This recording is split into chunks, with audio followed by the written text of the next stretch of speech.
everyone, and welcome to Season 2, Episode 4 of Mighty Moron with me, the United City FM. Welcome along. So we've reached the mid-season break. We've got one more game to play in the Primera B Nacional of Argentina, and that is going to be against Olimpo. So let's get into the episode and see how we get on.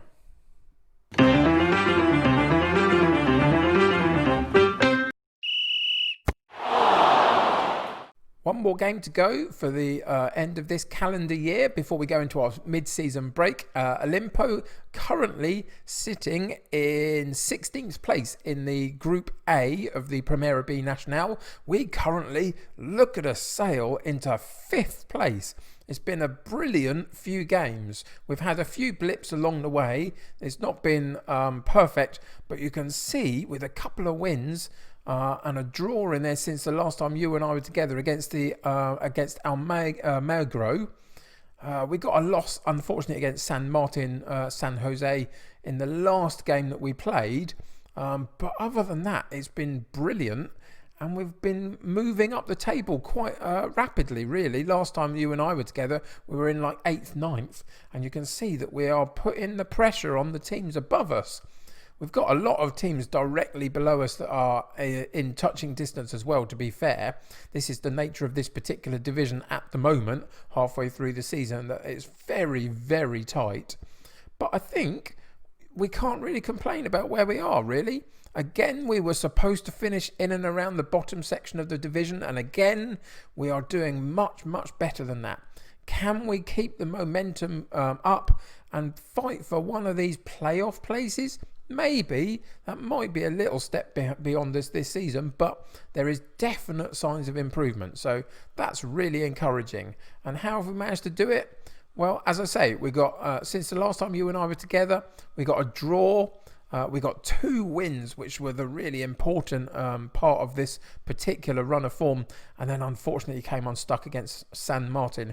But today, we've got a good chance again of getting the 3 points against another side that are sitting below us in the league and fairly close to the bottom. So that has to make us favourites, and we're at home. So surely today is a good day to go hunting for those 3 points to maintain the focus on trying to stay as high up in the division as we can, and especially go into this mid-season break, December, January, no games in them, in good form and in good spirits. So let's go and check out the tactics page and see what we've got in store today for Olimpo. So, of course, nothing changes in terms of the style of the play that we've got. The tactic that we're basing ourselves around is a custom tactical style in the balance mentality. It's a slightly asymmetric style with the Angel sitting slightly in from that left wing. We didn't have a left winger when we first came to the club, so this is the style we chose to develop, and it's working very nicely for us, as you can tell. I talked last episode about bringing the Angel slightly more centrally, but just at the moment I'm going to leave it as it is. The biggest problem we've got is that I've been trying to focus the play down the right hand side, and it hasn't been working. We've been using the left hand side, even though that instruction is on, far too much for my liking, and it was this guy, I think, picking it up and drifting into this spot that was causing the issue. But that's okay. If that's the case, it's not too bad, because the Angel is a perfectly good player for us to have on the ball. So ultimately, I decided for now to leave him where he is and just see how we get on over the next few games. You can see that to most people's dismay at the moment, we've got Good Boy that plays in the deep lying playmaker role and the Angel in the attacking playmaker role. But again, so far, for whatever reason, even though there's 2 playmakers there and we don't usually do that, it's working very nicely for us. And so I'm not going to change that for now, but obviously that is something we can look at if need be later on. Ochoa is coming into our squad fairly soon. He's been in the squad for a while, not been registered. We registered him too late, unfortunately. And it looks like to me that it might be... Where has he gone? Who am I looking for?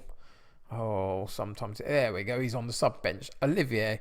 This guy might be the one to leave the club. He hasn't played particularly well for us when he has played for us this season.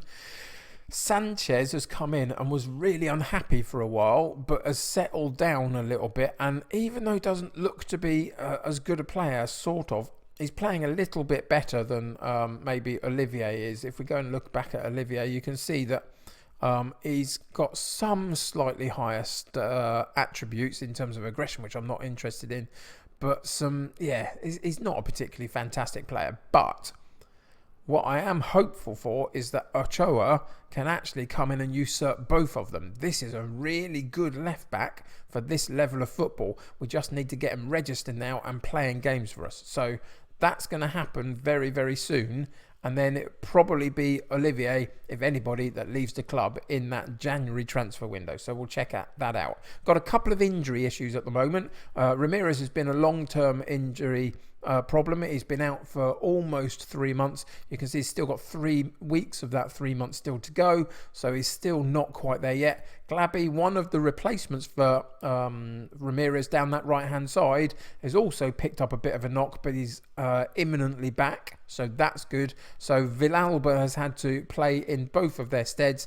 Hasn't been magnificent, to be honest. You can see that his statistics aren't particularly fantastic, but at the moment he's doing us a job until we can get Ramirez back, who doesn't look as though he's had the best of seasons so far, but is still key to the way that we play. Glaby came in occasionally, and he's the one that's got a couple of goals here and there. But as I say, he's got a bit of an injury at the moment as well. So that right-sided berth is still up for grabs, really. But at the moment, it's Villalba's, so we'll see how he gets on today. So all of that means that for today, all the other thing I was going to tell you about, sorry, the crazy mind at times works that way. Cherry on top, you remember that we dropped him recently. He'd only scored 1 goal in 12 starts and wasn't doing well enough this season. So we dropped him for Galliano. And Galliano is doing better. 5 goals in 8 appearances, a 7.01 average rating so far, and is looking pretty good at the moment. So Cherry on top stays on the bench, and Lavezzi at some point will even challenge him for that spot, I would imagine, just to see what Lavezzi can do as well. But so far, since we rotated him in, Galliano has done pretty well for us. As has the rest of the side, as you've seen recently, which is why we're sitting way up in 5th, which is utterly mad. Anyway, that's going to do it for all the preamble. Let's talk about the team for today's game. We've got Galvin in goal, Gomez and Dordoni in central defence, with Brogy at right back, Sanchez at left back, Federico, Chalky and Goodboy in central midfield, with the Angel and Villalba supporting Galliano up top, with a bench of Stefan, Gozerino, Olivier, Gayer, Kranvita, Bezidas and Cherry on top. So let's get into the final game of this calendar year and see what happens. So it's not something I do very often, but I've really put the onus on them to get a performance today. I've gone out there and said, I expect you to win this game. We are against a low-level opposition in terms of league placing. We are at home. We're on reasonably good form, barring the last game, of course, that we played. It's time that we actually took the game by the scruff of the neck occasionally and actually tried to dominate it and show that we are the favourites for a reason. And it's really not working. It's really not at all, is it? Half-hour goal, no highlights, 1 shot at goal from both sides, and it was for us, and it was off target. And it looks like we are going to sail all the way through the first half with literally nothing happening. Literally nothing happened. It was ridiculous.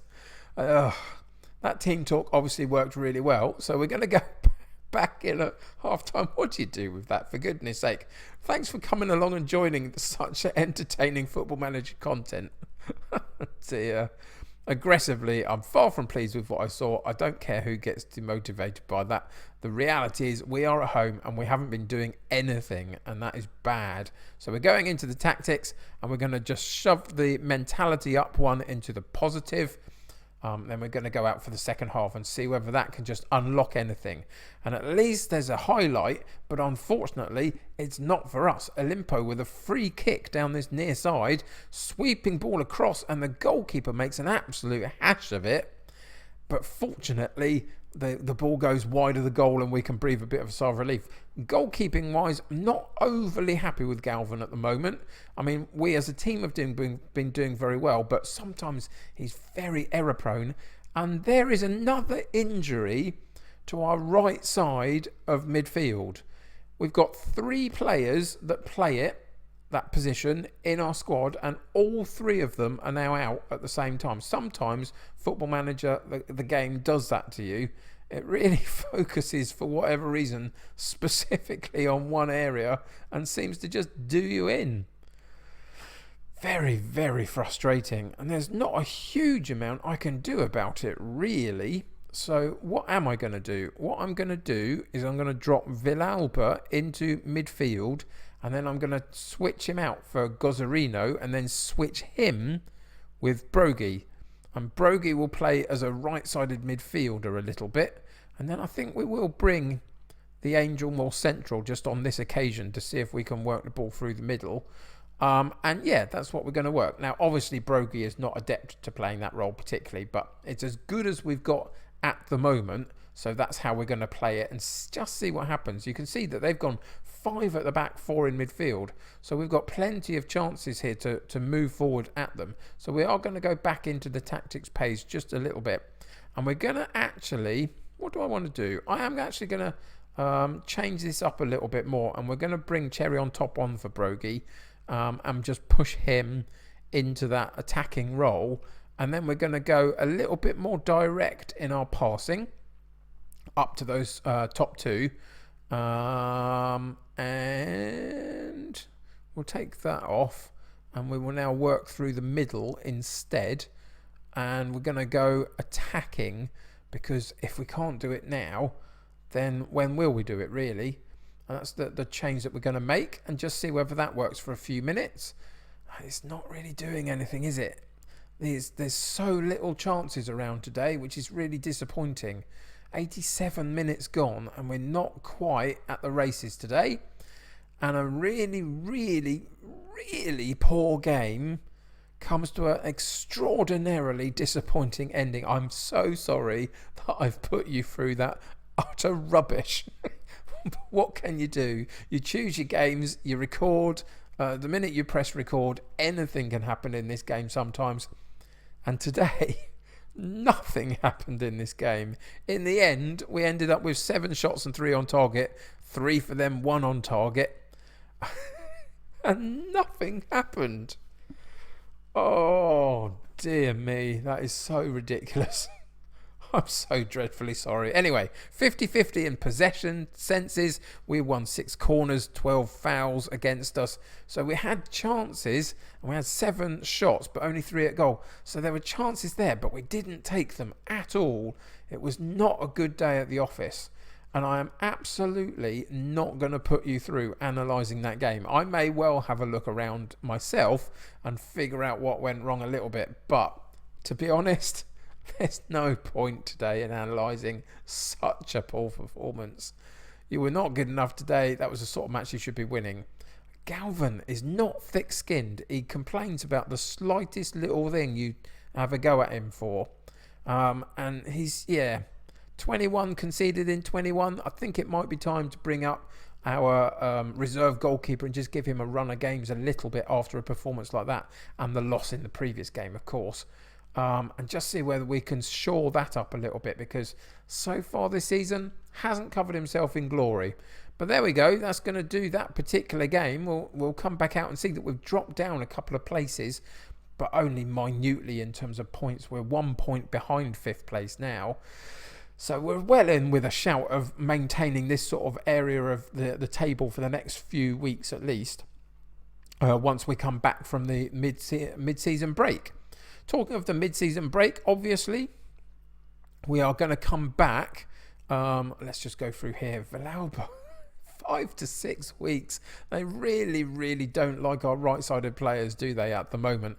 And Cherry on top plays a little bit again and still doesn't score. Some disappointment there. But yeah, we're going to come back after our mid-season break. And the mid-season break, of course, this time round, as is always the case in Argentina, encompasses the January transfer window. So who knows what will happen there? It looks like Olivier might be going, but we've already got the replacement in. Whether we do any more business or not, it's probably doubtful. We've got some to play with here, but not a lot. And you can see the overall balance isn't great now. So I suspect it will be a bit quiet. But come back and join me next episode. But before we go, let's go in and check in the schedule and see what next episode will bring to us in terms of an opponent for our first game back after the break. So it's Estudiante Buenos Aires that we come back for away from home on Saturday the 6th of February 2021. So we've got a couple of months now where we can just rest the players, play a few friendly matches, get them match fit ready for the Estudiante game that we will put in, and also go through that transfer window. So I do hope you'll join me for next episode and see whether we can keep up this run that's kept us in at least mid-table for quite some time. You can see the run of games that we've got. We've probably got 2 or 3 other episodes after the Estudiante game to play through to the end of the season, so it won't be a long time to get through to the end of another season with the Mighty Morons that are just beginning to show themselves in this particular division. We're just beginning to show that we're capable of playing in the higher echelons of it, although the last couple of fixtures maybe wouldn't demonstrate that in the best way. Anyway, enough of me rambling. It was a bad performance. It was a bad game. It was a bad episode. I'm really sorry, but that's just the way it happens occasionally. Come back next episode and hopefully we will hit the ground running properly for the second half of this season when we play Estudiante Buenos Aires and see how high up our Mighty Morons can get in the division in this season. So join me for that. Thank you for joining me today. Really, really sorry. Subscribe to the channel if you haven't already and join my United City community. The more the merrier. Click that like button for me on this particular episode, even though it was fairly rubbish, just to make sure that more people can see my content. That's all about the growth of my channel. Check out my Patreon, my merchandise store, both of the links in the description below. Until next time though, take care of yourselves. I'll see you very soon. Bye for now.